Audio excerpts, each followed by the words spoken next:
Hello everybody, welcome back to my channel. My name is Queenie, for those who don't know me, reviewing Married at First Sight UK Season 8, Episode 8. Before I get into it, please make sure to like this video, subscribe and hit the bell, and leave a comment down below. So as we know, Porsha and Terence's whole debacle, their dramatics, have been the talk of the town.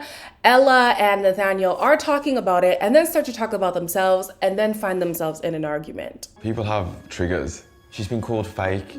When you called me fake, it triggered me because it hurts. I told you on the plane about the stripper thing and then it got thrown at me a few days later. You obviously need to sleep because you're really picking. I do not want to judge you on that. I wanted to get to know you. And then you started calling me fake. What I'm more annoyed about is you never once, until you out to me, said, I don't really like the stripping. I've been wondering when this stripper thing was gonna come back up because he kind of made it a big deal.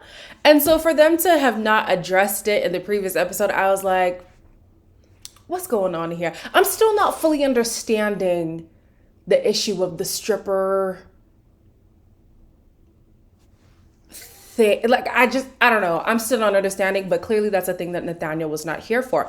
Also, sorry to the people in the comments who thought that Nathaniel's, okay, maybe some other people didn't hear it, but what I said about him in the last video was a spoiler.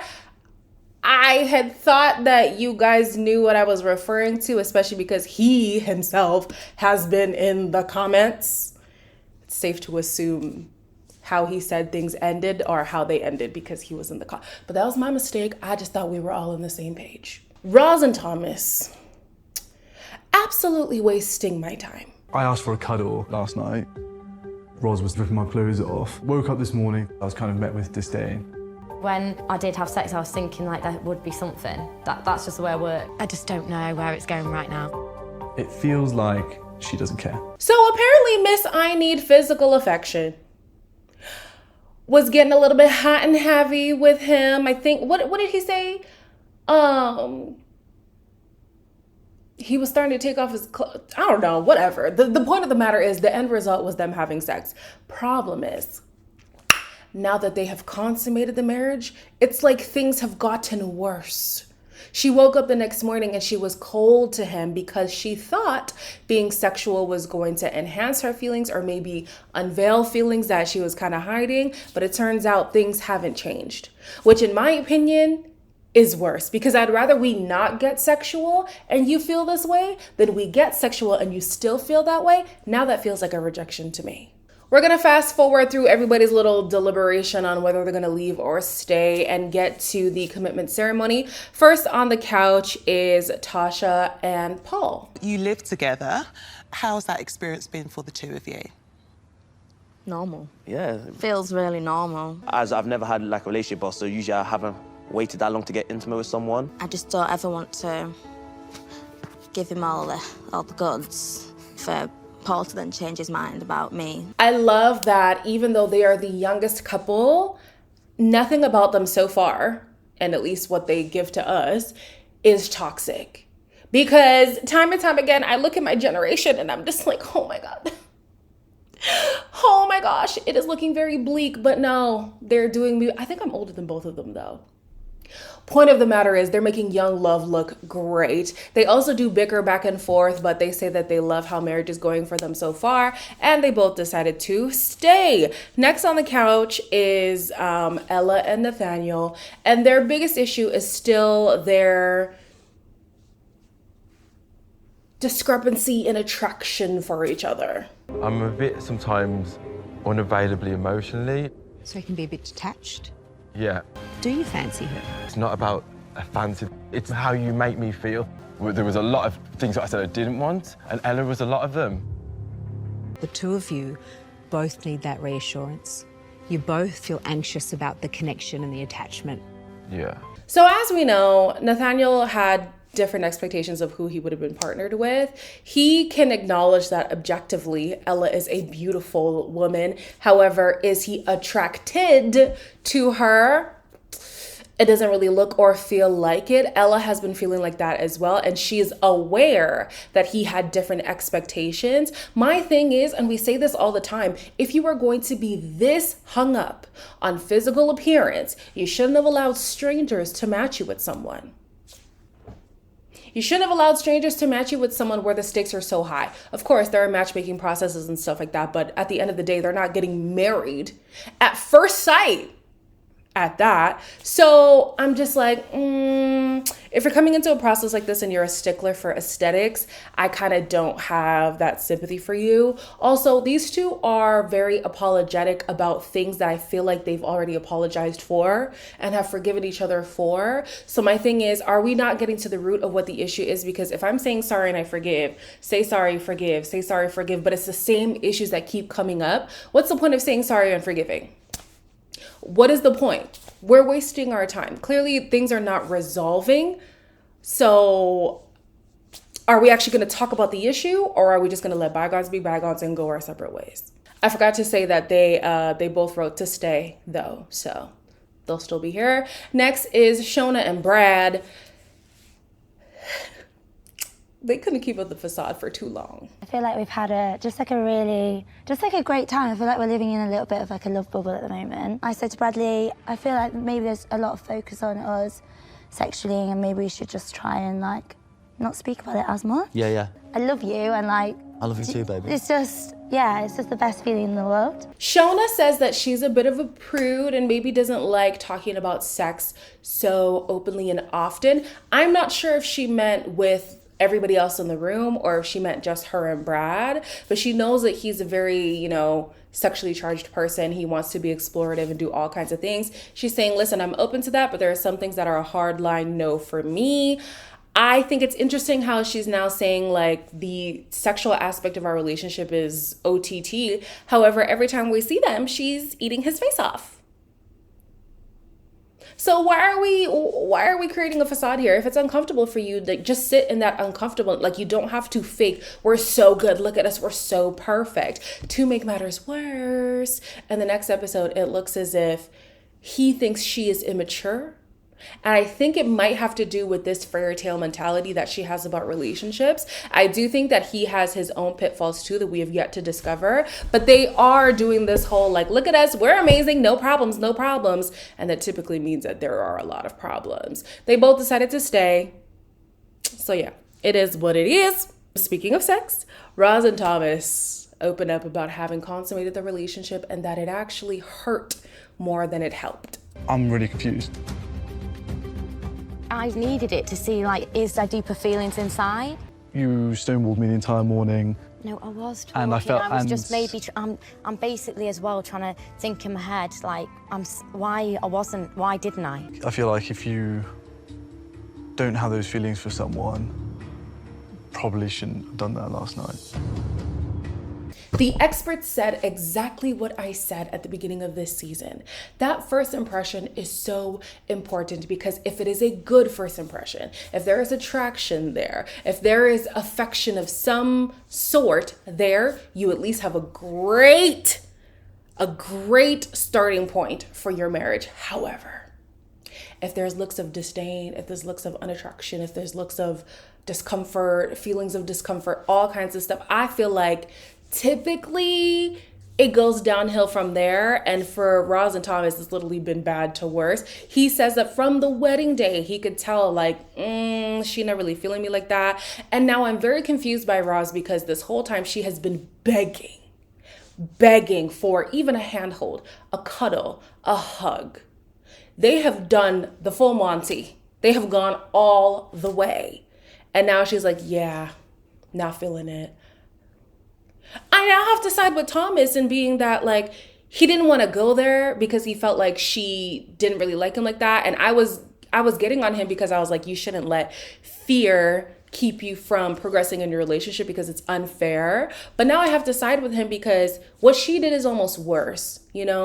I'm trying to work myself up to being physical with you because I'm unsure about how you feel about me. And now we do the most physical thing that you can do. And you're like, yeah, I feel the same. He said she literally could not hide her feelings the next day. Like she was very off it. Oh man.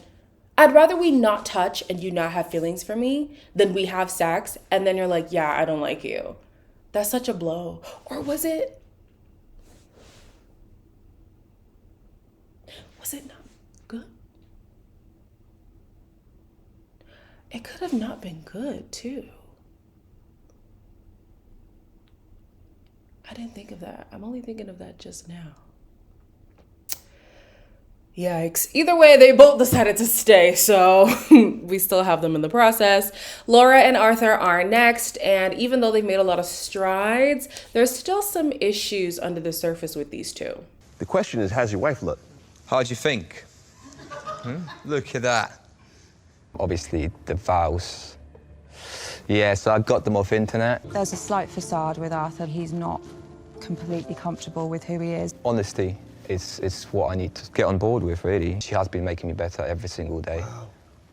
And I want to say thank you for that. I've noticed that with Arthur, he's a little bit more crass than what Laura is used to. As we know, she wants a Chelsea boy. She wants a proper boy. He's not that. And even though he's being complimentary when he's doing too much, in her opinion, it's just not landing well all the time.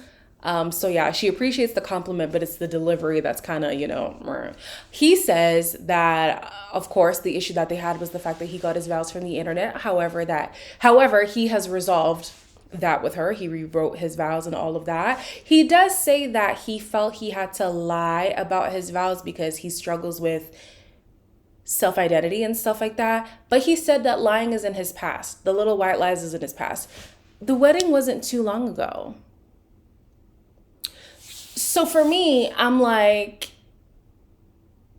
how far in the past are these lies? I feel like they're just going to come back up.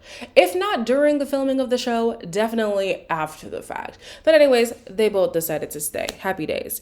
Next, we have Peggy and George on the couch. And the issue with George is his career. Is it his career? Whatever he does to make money. Is this throwing up questions for you about the alignment of your values or your morals? Yeah, it's do we share the same values? Are you still feeling that your values are misaligned? Not as much at all. I do believe George when he says that he now understands why it can be seen inappropriate. I can put it by me, Yeah. I wonder if this is his sole source of revenue, or at least his most lucrative, probably the most lucrative, if we're being honest. Like the gaming industry, money. Maybe I should get into it. But is he going to be able to pivot?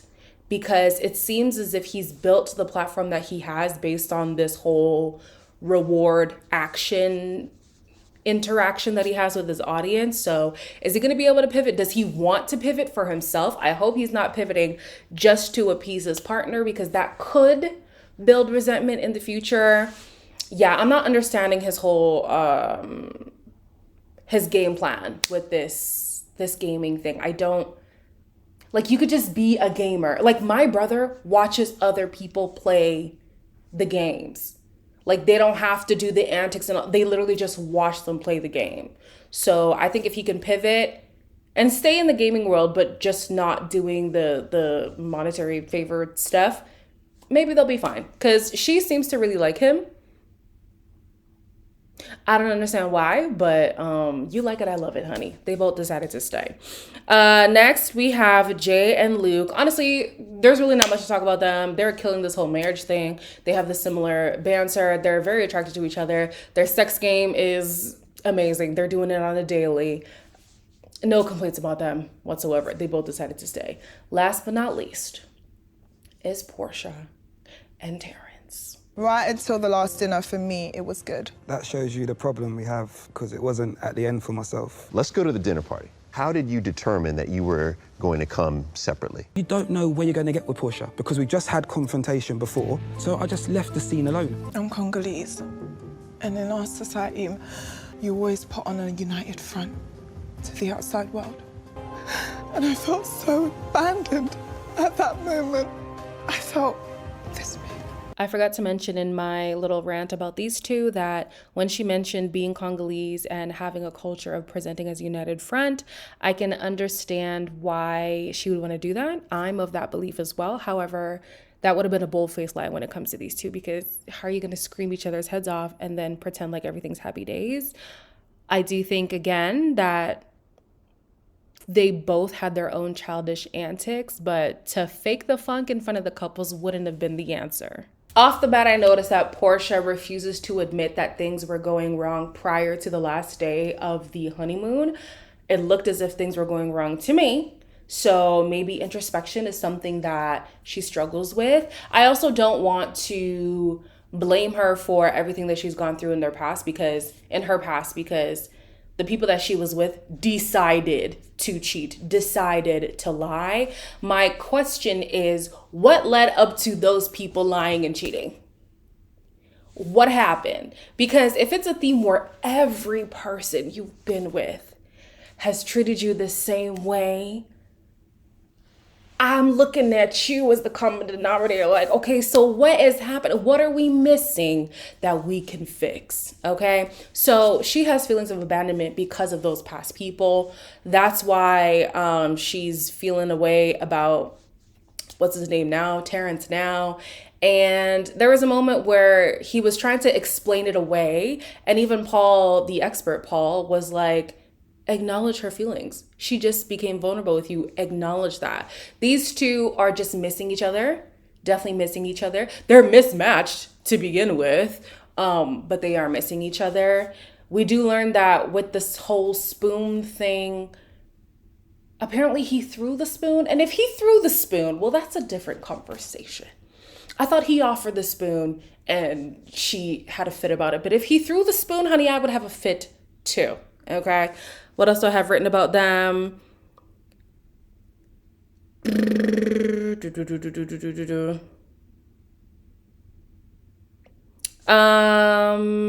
I think that Porsha is hurt by Terence because she didn't expect to like him. I'm still gonna stand on that, honestly. I think she didn't expect to like him as much as she did, and then things just weren't going right. And I don't know if for her this is a last ditch effort of finding love, especially because her track record hasn't been that great. But if that is your impression, and then you had feelings of, oh, there's potential here, and then boom, things just went left, I could understand how heartbreaking that would be. Now, when it comes time to make the decision, Terence wrote that he wanted to leave.